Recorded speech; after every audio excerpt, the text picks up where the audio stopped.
음식이 곧 약이고 약이 곧 음식이어야 한다. 히포크라테스. 어차피 먹어야 산다는 것은 누구에게든 불가피한 일이지만 얼마나 똑똑하게 먹을 것인지는 하나의 예술이다. 라로슈포코. 무엇을 먹어야 할까? 영양이 건강과 질병에서 중요한 역할을 한다는 것은 부정하기 힘들다. 음식은 또한 인생의 즐거움이기도 하며 우리 몸에 생리적인 영향뿐만 아니라 심리적인 영향도 미친다. 일반적으로 나이가 들었다고 해서 젊을 때와 다르게 먹어야 할 이유가 없다는 점은 참으로 고맙고 다행스러운 일이다. 연구에 따르면 어떤 질병에 걸린 경우를 제외하면 노인도 다른 사람들이 먹는 것과 똑같은 음식을 필요로 한다. 다만 먹는 양이 젊은 시절에 비해 살짝 줄어들 수는 있다. 살아가는 내내 해당되는 이야기지만 다양한 음식과 영양분을 두고 어떤 것은 좋다, 어떤 것은 나쁘다고 하는 지나치게 단순화된 조언은 모든 사람에게 효과를 보기 어려우며 식이요법 다이어트가 오히려 건강을 위협할 수도 있다.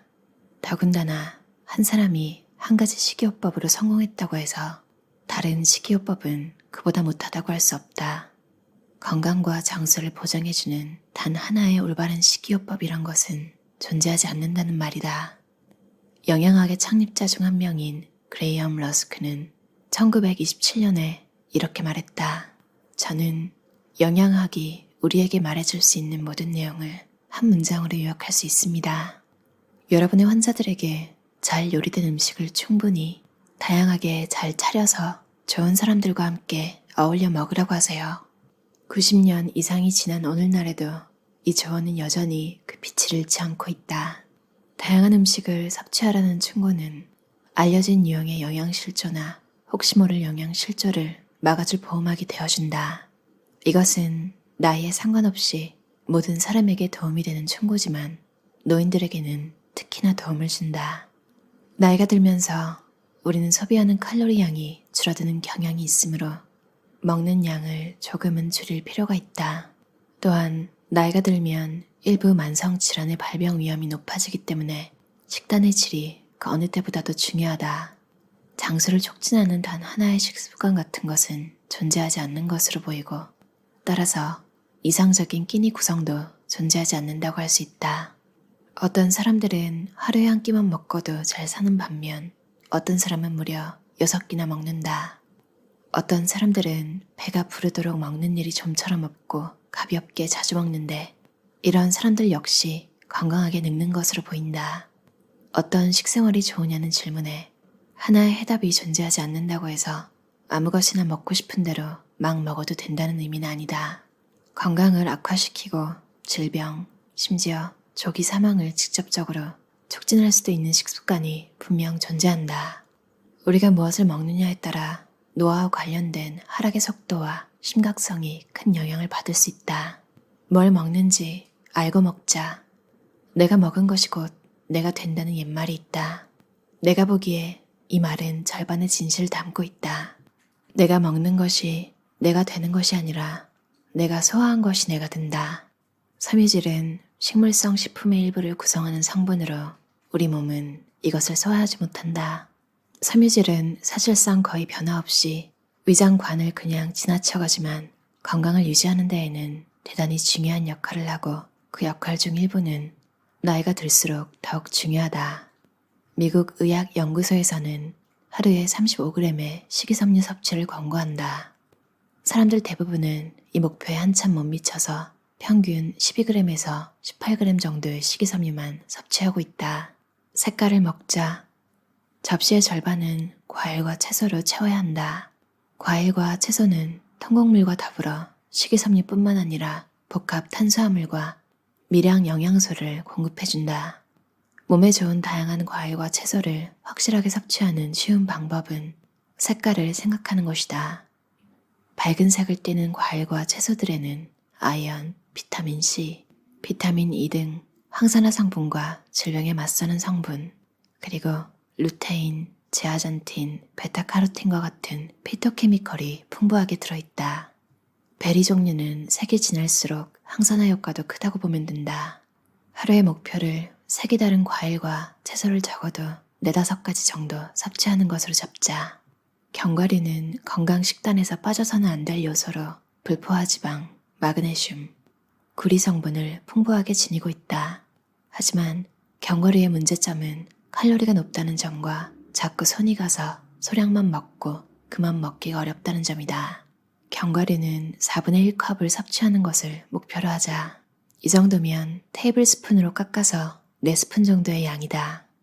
견과류는 생으로 먹든 말려서 볶아 먹든 기름에 굽든 칼로리나 영양학적 가치에 차이가 없다.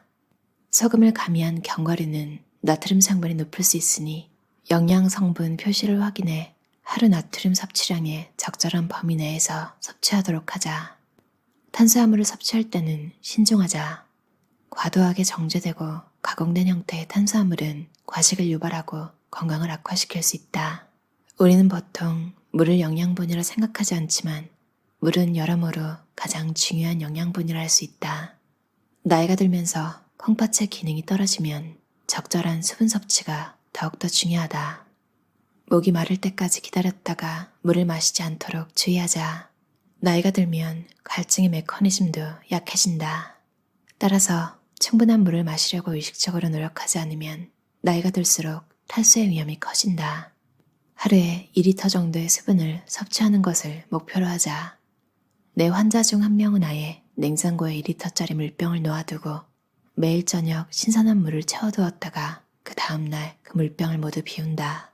진정으로 위대한 모든 생각은 걷는 동안에 떠오른다. 프리드리히 니체. 솔직히 말하자면 나도 운동을 좋아하는 타입은 아니다. 물론 건강하고 행복한 삶을 살기 위해서는 규칙적인 운동이 필수라는 사실을 머리로는 잘 이해하고 있다. 운동을 할 동기를 찾기가 어려운 사람을 위해 경험에서 나온 조언을 하자면 운동 계획을 다른 통합적인 활동에 함께 짜 넣으면 만족과 재미를 찾을 수 있다는 사실이다. 몇 년 전 우리 가족은 태권도에서 검은띠를 따려고 아주 많은 시간을 보냈다. 그렇게 운동을 할 때마다 우리는 땀을 흠뻑 흘리고 피로감과 함께 만족감을 느꼈다. 내게는 무언가 유용한 기술을 배우고 자제력을 키우고 가족과 함께 파트너가 되어 어떤 활동에 참여한다는 것이 그 운동을 계속하는데 필요한 동기를 부여해 주었고 우리 가족은 결국 목표를 달성했다. 운동을 시작하는 것만으로도 절반의 성공인 때가 많다. 어떤 면에서 보면 이것은 결국 그냥 눈 딱 감고 일단 시작하는 거야 라고 결심하는 문제다. 사실 운동의 종류보다 무엇이든 규칙적으로 운동을 하는 것이 정말로 중요하다. 운동을 습관으로 만들어야 한다. 다행히도 우리 뇌는 도파민이라는 화학물질의 작용을 통해 습관을 만들도록 타고났다. 도파민은 학습을 통해 자극받고 기본적으로 뇌에게 자기가 원하는 것이 무엇이며 그 욕망을 어떻게 충족시킬 것인지 말해주는 것을 돕는다. 운동을 할 때마다 스스로에게 작은 보상을 해주면 이런 생화학적 원리를 활용할 수 있다. 운동을 혼자만의 시간, 명상하는 시간, 스트레스를 푸는 시간 등으로 생각하면 운동을 더 즐겁게 받아들일 수 있을 것이다. 규칙적인 운동은 조기 사망의 위험을 줄여준다. 어떤 사람에게는 이 사실만으로도 충분한 동기부여가 된다. 나이가 들수록 균형 운동이 매우 중요하다. 균형 운동은 안정적 자세를 유지하는 능력을 개선해 낙상의 위험을 줄이기 위해 설계됐다. 가장 간단한 균형 운동은 한 다리로 서는 것이다. 한 번에 적어도 1분씩 다리마다 서너 번에 걸쳐 한 다리로만 서는 연습을 해보자. 자기가 좋아하는 활동을 하나 골라 습관으로 만들어보자. 변명은 이제 그만. 그냥 눈 딱 감고 시작해보자. 아마도 사람들이 노화를 둘러싸고 가장 두려워하는 부분이 바로 정신 기능에서 일어나는 변화일 것이다. 대부분의 해학은 나이가 들면 모든 정신적 기능이 당연히 떨어지기 마련이라는 그릇된 가정 때문에 찾아온다. 나이가 들면 사람들은 아주 사소한 실수만 해도 최악의 해석을 내리고 노화에 대한 고정관념을 믿기 시작한다. 이런 믿음이 사회적 고립과 자긍심의 저하를 부추긴다. 사실 나이가 들어도 지력을 자꾸 자극해주면 창조성이 확장되고 지혜와 감수성이 더욱 깊어지며 기능이 떨어지지 않고 오히려 올라갈 가능성이 있다. 뇌가 노화와 함께 어떻게 변하는지 탐험하다 보면 정신 기능이 꼭 하락하는 것은 아니며 학습 능력이 평생 이어질 수 있음을 알게 될 것이다. 미켈란젤로, 모네, 르누아르, 벤자민 프랭클린, 월트 위트먼 등 수많은 사람들이 나이가 많을 때 인류의 지적으로 기여한 역사를 보면 노화를 다양성, 창의성, 자아 실현의 중요한 시간으로 바라보는 시각이 더욱 강해질 것이다. 오랜 세월에 걸쳐 풍부한 경험과 생각이 쌓이다 보면 어떤 사람은 자신의 상황을 초월하는 경지에 도달한다. 우리는 이것을 지혜라 부른다. 지혜는 겉모습 뒤에 숨어있는 실체와 진리를 이해할 수 있는 능력이다. 당신 내면의 영혼은 삶의 영원함을 알고 있다. 그리고 어제는 오늘의 기억일 뿐이며 내일은 오늘의 꿈이라는 것을 알고 있다. 칼릴 지브란, 마크 이 윌리엄스 저자의 늙어감의 기술이라는 책이었어요. 노년에 지적 능력이 더 폭발하거나 뭔가 예전보다 더 발전한 모습을 보여주는 이야기들을 좋아하는데 80대의 번역가가 되신 김욱 번역가님도 계시고 또 노년에 운동을 시작해서 보디빌더가 되신 분들도 꽤 있잖아요. 참 멋지고 대단하다는 생각이 들고 이 책에도 나와 있는 내용인데 기억력이 퇴화하는 건 나이 때문이 아니래요. 다른 모든 신체에 있는 근육처럼 그리고 또 언어 같은 것도 한번 배웠다가 안 쓰면 이제 잊어버리게 되는 경우가 있잖아요. 그리고 학생 때 배운 것들 제일 잘하는 사람은 물론 선생님도 있겠지만 지금 당장 배우고 있는 학생들이잖아요. 한참 전에 배웠지만 전혀 쓰고 있지 않다면 그 기억을 잃을 확률이 높다는 거죠. 기억을 소홀히 할수록 기억력은 점점 더 나빠진다. 와, 그리고 맞아요. 물을 목마를 때 마시면 되는 거 아닌가? 이런 생각이 들기도 하는데 정작 목이 정말로 말랐을 때 그때는 물을 막 마셔도 갈증이 해소가 잘 안 되는 거 저만 그런가요? 참 이렇게 책에서 물을 마시라는 이야기를 볼 때마다 좀 챙겨 마시게 되는데 2리터는 마시고 있지 않은 것 같아요. 그래서 이 부분을 읽으면서 물을 좀 더 마시고 일부러 물은 목마르기 전에 마셔라. 이걸 머릿속에 좀 심어두려고요. 그리고 또 너무 좋았던 말이 운동을 시작하는 것만으로도 절반의 성공인 때가 많다.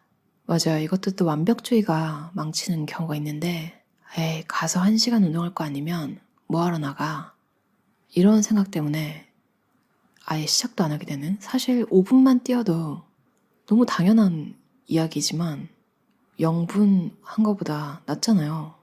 근데 완벽하게 45분, 1시간 할 게 아니면 안 나가겠다. 근데 운동은 이렇게 해놓고 또 먹을 건 잘 챙겨 먹잖아요. 그럼 먹는 건 잘 먹었는데 칼로리는 소비하고 있지 않으니까 당연히 이제 건강이 별로 좋은 쪽으로 가지 않겠죠. 운동은 습관으로 정말 만들어야 하는 것 같아요.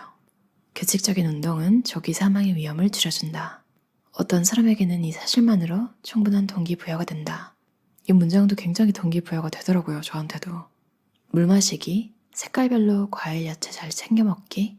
배우 박중금 씨가 한 이야기를 본 적이 있는데 잣, 견과류죠. 그걸 이렇게 배고프면 식단을 관리하실 때 조금씩 먹는데요. 칼로리가 꽤 높으니까 이제 적당량을 먹어야겠죠. 근데 그걸 먹으면 정말 좋은 게 머릿결이 정말로 좋아진대요.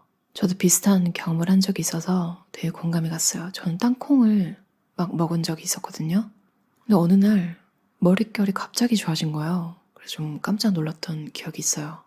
여러분도 견과류, 물, 과일, 야채 잘 챙겨 드시고 운동도 꾸준히 매일매일 하시는 그런 건강한 삶 사셨으면 좋겠어요. 들어주셔서 감사합니다.